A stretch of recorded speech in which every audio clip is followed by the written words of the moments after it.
दोस्तों आज हम जो लाए हैं टॉपिक आपके लिए हिंदी व्याकरण से, जिसमें हम लोग कल जो है स्वर वर्ण कितने होते हैं उनके प्रकार के बारे में अध्ययन किए थे। अब हम लोग जो है आज इस वीडियो के माध्यम से हम लोग व्यंजन वर्ण के बारे में जानने का प्रयास करेंगे, जिसमें हम लोग आज का टॉपिक रहेगा कि व्यंजन वर्ण क्या है, इसकी परिभाषा क्या है, इसके प्रकार क्या है, इसके प्रकार में जितने भी प्रकार आते हैं ये तीन प्रकार जो होते हैं स्पर्श व्यंजन वर्ण, अंतःस्थ और उष्म व्यंजन, ये सब के बारे में हम लोग समझने वाले हैं। दोस्तों इसके पहले वाला वीडियो वर्ण का अगर आप नहीं समझे हैं, अगर नहीं देखे हैं तो जाकर देख लीजिए।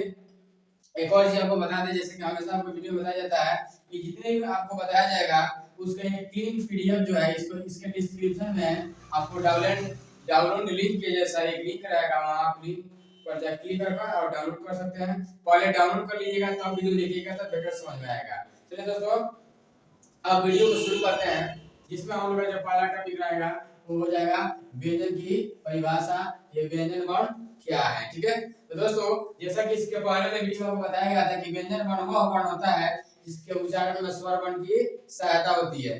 अर्थात व्यंजन वर्ण उस वर्ण को कहते हैं जो बिना स्वर वर्ण की सहायता से उच्चारित नहीं हो सकती है। यानी कि व्यंजन वर्ण के उच्चारण में किसका हेल्प होता है, तो वो होता है स्वर वर्ण का।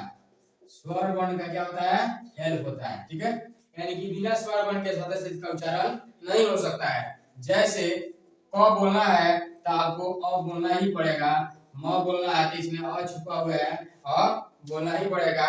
बिना स्वर के व्यंजन वर्ण का उच्चारण नहीं कर सकते हैं। ठीक है दोस्तों, अब आगे देखते हैं तो व्यंजन वर्ण जो होता है वो टोटल होता है 33 को।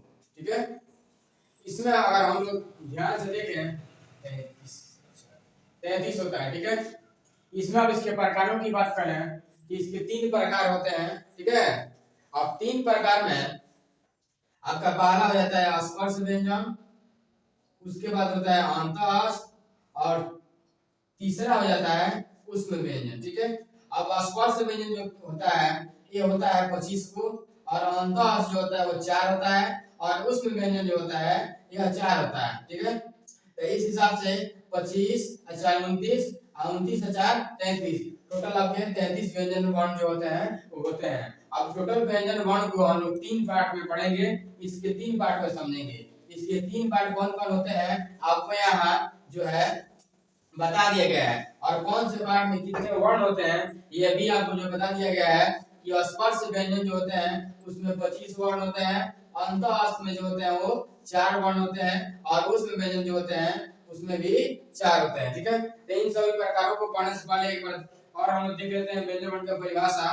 तो व्यंजन वर्ण उसे कहते हैं जिसके उच्चारण में स्वर वर्ण की सहायता होती है, उसे हम क्या कहते हैं व्यंजन वर्ण। इनकी कुल संख्या होती है 33। ठीक है दोस्तों, आगे अब इसके प्रकारों के बारे में समझेंगे। 33 तीन भागों में बटा हुआ है और उसके बारे में एक करके समझ लेते हैं। इसमें पहला अगर हम देखेंगे तो पहला आ जाता है स्पर्श व्यंजन।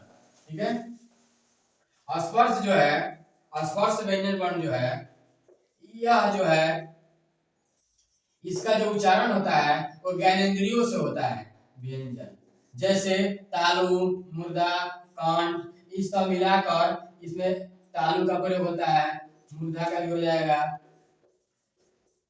ओष्ठ का हो जाएगा। इस सब को मिलाने से इसका क्या होता है उच्चारण होता है। इन सभी ज्ञानेंद्रियों से इसका क्या होता है उच्चारण होता है। इनकी संख्या 25 होती है। ठीक है, अब ये कहां कहां से होता है इसको भी देख लीजिए। तो इसमें जो है इसके 5 वर्ग होते हैं, जैसे कवर्ग, उसके बाद आ गया चवर्ग, उसके बाद आ गया टवर्ग, उसके बाद होगा तवर्ग और उसके बाद लास्ट में जाएगा पवर्ग। यह जो है क से लेकर अंग तक को हम कवर्ग कहते हैं। ठीक है, जैसे यहां देखिए क ख ग घ अंग, ये हो गया क वर्ग। क का वर्ग है तो क वर्ग, और चौथा जो हो जाएगा तो क्या हो जाएगा चवर्ग हो जाएगा।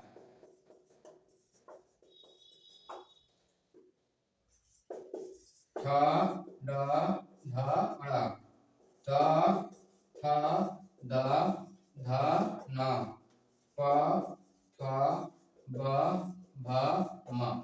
और इनको देखेंगे तो एक वर्ग में, वर्ग भी आपको समझना होगा क्योंकि पूछता है एग्जाम में कि ख किस वर्ग का वर्ण है, ठीक है, तो आपको पता होना चाहिए। चाहे पूछ देगा त किस वर्ग का वर्ण है, इस तरह, तो ये वर्ग से याद रखिएगा तो सही रहेगा। तो एक वर्ग में 5 वर्ण आते हैं, हलन देना भी यहाँ बहुत जरूरी है। तो एक वर्ण में 5 वर्ण आते हैं एक वर्ग में, और यहाँ 5 वर्ग है तो 5 × 5 जो होता है 25 हो जाते हैं। यही जो है 25 आपको स्पर्श व्यंजन वर्ण कहलाते हैं। जैसे क वर्ग में 5, च वर्ग में 5, ट वर्ग में 5, त वर्ग में 5 और प वर्ग में 5, तो 5 5 का एरिया है, 5 कॉलम है, तो ये 25 हो गया। इन सभी 25 को हम कहते हैं स्पर्श व्यंजन। तो यहाँ से हम लोग का 25 काउंट जो है पूरा होता है। उसके बाद हम लोग इसका जो है अंतःअस्त पढ़ेंगे। तो अंतःअस्त जो है यह 4 होते हैं। अंतःअस्त कितने हो जाते हैं? 4। अंतःअस्त की संख्या जो होती है वो 4 होती है। इसको भी हम समझ लेते हैं अंतःअस्त। अंतःअस्त दोस्तों य, र, ल तथा व आ जाते हैं, ठीक है, इसको हम कहते हैं अंतःअस्त। इनकी संख्या 4, तो 25 और 4 29 हो जाता है। उसके बाद देखते हैं ऊष्म व्यंजन। ऊष्म व्यंजन भी दोस्तों 4 ही होता है। ऊष्म व्यंजन वर्ड 4 ही होते हैं। इसमें कौन कौन आते हैं? तो तीनों स, तलाक स, मूर्धन्य स, दंत स, और इसमें आ जाता है ह। इसको जो है हम लोग जो है ऊष्म व्यंजन कहते हैं क्योंकि इसके बोलने पर मुख से गर्म हवा निकलती है। आप सब बोल कर देखिए, थोड़ा सा गर्मी का महसूस होगा, ठीक है, गर्मी का एहसास होगा, इसलिए यह ऊष्म व्यंजन कहलाते हैं। दोस्तों तो व्यंजन वर्ण जो होता है वो टोटल 33 होते हैं, जिसको 3 भागों में बांट दिया गया है, स्पर्श व्यंजन, अंतःअस्त और ऊष्म। स्पर्श व्यंजन को उसमें जो होता है 5 वर्ग होते हैं, जिसमें अगर 25 वर्ण हो जाते हैं, और अंतःअस्त में 4 वर्ण होते हैं, य, र, ल, व, और ऊष्म व्यंजन 4 होते हैं जिसमें वर्ण आ जाते हैं तलाक स, मूर्धन्य स, दंती स और ह आते हैं। दोस्तों आज के लिए इतना ही। मैं ऐसा करता हूँ ये वीडियो आपको समझ में आया होगा बेटर, ठीक है, और वीडियो अच्छा लगे तो शेयर करिए, और पहली बार चैनल पर आए हैं तो सब्सक्राइब भी जरूर कर लीजिए। Thanks for watching this video, bye, see you tomorrow.